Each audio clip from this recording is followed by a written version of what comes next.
What up guys, it's Scott here. Today we're answering the age-old question. Can you walk the entire length of the map on GTA Online? And of course the answer is yes. So let's head over to the planning room, you lovely people, as there are obviously going to be some caveats we need to follow first. Variety is the spice of life after all. Number 1. Have a room with at least 20 people in, as it would be boring if there wasn't anyone else there. 2. No running or sprinting even when you're under attack. 3. No shooting or attacking other entities in the game. That includes players and NPCs. Number 4. If you die, you have to start all over again. And finally, number 5. No map, so you can't see if enemy players are coming. Right, let's get to it. We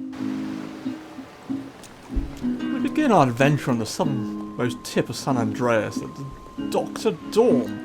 All the regular Joes work. We get to see them in a natural habitat and see what real blue collar workers get up to. Here's some having a most wonderful conversation. As we continue, we can see the sun is starting to rise on this momentous day. A day where we can finally enjoy the beauty of this fair city. And now you know better. It also appears some of these workers have been losing their jobs to the dreaded robots and AI, as this poll has automatically come up. The British flag. So it brings a tear to my eye. And what's more, we've nearly left the docks without a single incident. It appears the war gods smile upon us this very day. It appears I spoke too soon as a chap went barreling past me in a rate of knots I dread to think. I was praying to the old gods and they knew that he would leave me in peace. Just when I thought I was safe, he turned around and came back towards me. Was he friend or foe?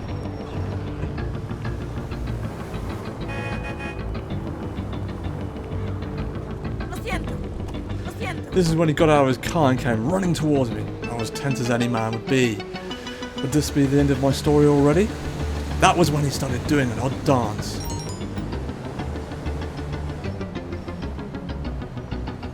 I must have displeased him by not showing any emotion when he was dancing. Probably thought I gave him the wrong type of look, as any old chap would. It was at that moment he pulled out his piece and started blasting. I tried to escape, to no avail. So, it was back to square one, but I learned a valuable piece of experience with my second attempt. Never get too confident with your travels in the world of GTA Online, as the heavens will strike you down. This time I said hi to all the different NPCs, hoping that Rockstar would hear me and grant me safe passage through this wonderful city. It was at that moment I forgot to be humble, as out of the skies erupted an Avenger. They appeared, ready to strike me down, just as the old books have foretold. I prayed and I prayed, but then the bombs started to fall. I continued praying. Their prayers were answered. I had gotten through it without a scratch.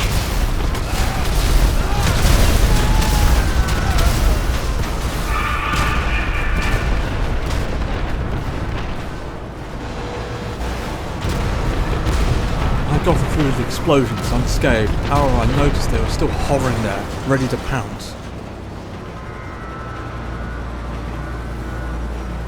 I saw the shadow of the Avenger. Was it coming to devour me?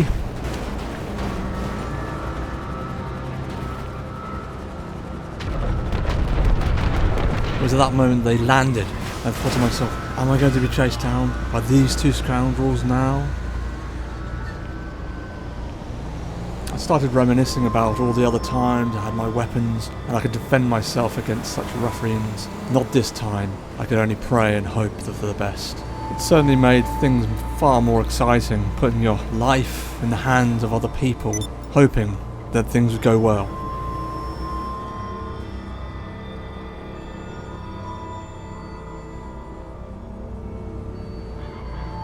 Thankfully, they appeared to have bigger fish to fry as one of them got into another jet and flew away into the distance. It was at that moment I thought, I best get out of here as quickly as possible.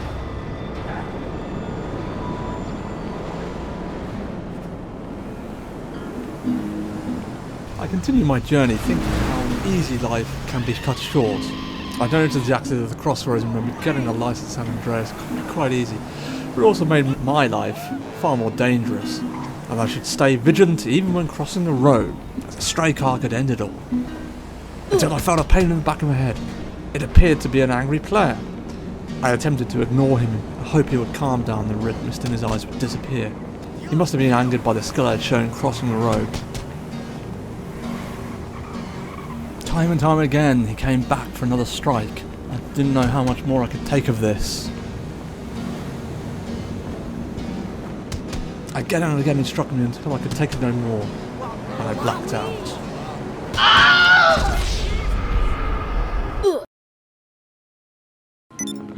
And so began my third attempt. I slipped up in my last attempt, forgetting to stay humble and vigilant in the face of the rockstar gods. Not anymore. The sun was already setting on this fair land, so I decided to get a move on. I attempted to make conversation with one of the locals walking on, asking them what the meaning of life was. All I got was vacant stares. I quickly moved on. It started to make me ponder what was the meaning of life, if anything. As the time got later and later, I realised I had already spent an hour attempting this task. No more wasted time for me, no sirree. Destroy the ring? Was that a euphemism for something? Or Lord of the Rings, perhaps? I walked past the local police station, wondering why none of them had intervened in the previous times I was attacked. Was it due to my top hat?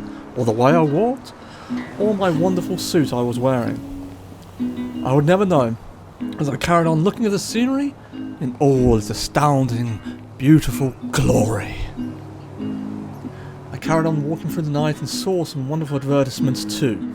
It certainly made me question what manhood was really about. I decided to listen in on somebody's phone conversation too. It sounded like trouble in paradise. Look, I know, busy. I wait tables all night and walk dogs all day. Certainly sounds like a spicy conversation, would you say? My life is spent scraping food off plates and shit off of sidewalks. Certainly sounds like she should have stayed in college perhaps then, shouldn't she? You had your epic Pacino image I'd managed to reach the casino, I was so happy. This was the first I'd managed to get on my travels. No, I must remain humble and not get too confident. But this would be the time I'd make it all the way to the end of the map. At that moment I saw police helicopters going over by and gunshots going off. I went as pale as my suit. Would this be another dangerous encounter? I hope not. It was at that moment I saw the world's most feared predator, the Oppressor Mark II, the grief's vehicle of choice. I went as still as I could. I just wanted to admire the signage, not to be devoured by this beast. As I got closer I realised it was the same chap that beat me to the pulp on the sidewalk. I made sure not to make any eye contact this time and hope he had gotten the medication he needed to calm down. But instead of murdering and devouring me, he got off the bike and left it. Either he was busy attempting to murder someone else, or it was a test from Rockstar themselves. If I took the bike, I could get to the north point of the map with ease. No, the challenge is tough, but a true path. I decided to move away as fast as I could. Before he came back and remembered I was there, I attempted to use the knife as a type of cloak of darkness. I managed to get away. What a relief that was. Onwards and upwards, as they say. Time is money as well, of course. I decided to walk throughout the night. I noticed that there was a lovely ranch on my travels. It was at that moment, being in the countryside, I started to relax. It was also at that point I realised my shoes were quite clearly not made for walking in this environment.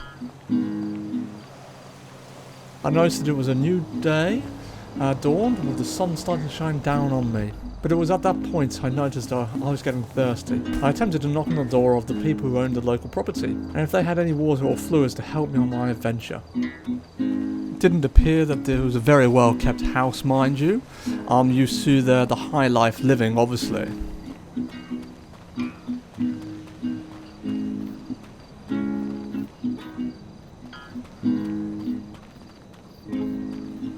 However, nobody had answered.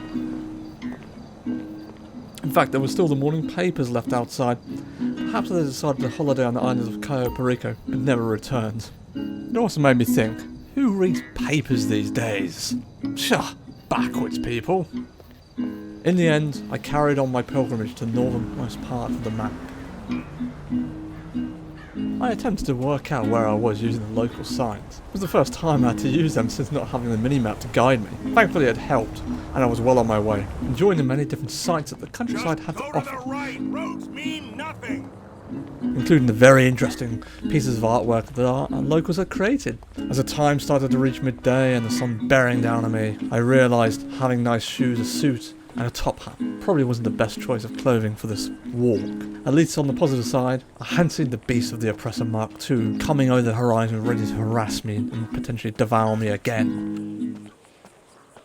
I was relieved to see a tunnel, as it would allow me to cool down while walking through it. I saw the light at the end of the tunnel, and what I saw was breathtaking. All this beautiful scenery of the mountains. You don't get to appreciate this when you're quickly driving or flying everywhere all over the map. I was truly blessed to see it. I started to wonder if my shoes were waterproof against that little stream I was about to cross.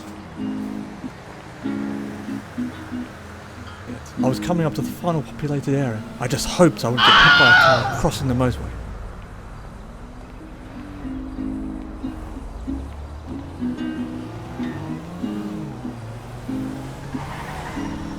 Thankfully I'd made it. It was all downhill from here. I started to feel a certain level of excitement. I might actually reach the point.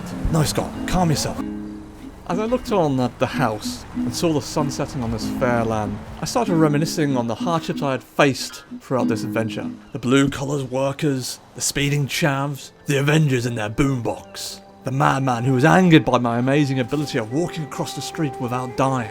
It certainly made me think how much I'd really gone through to get to this point, and it seems rather fitting, just as I begun 2 days ago at dawn, that as this adventure to the other side of the map, the sun was also setting on it. Closing this chapter on my adventure in San Andreas, but not the last. It really did make me appreciate things like the mountains, the forest, the scenery, the air and the water, all wonderful things that fulfill your soul and your life. I hope to have many more adventures here, but until next time my friends, stay classy.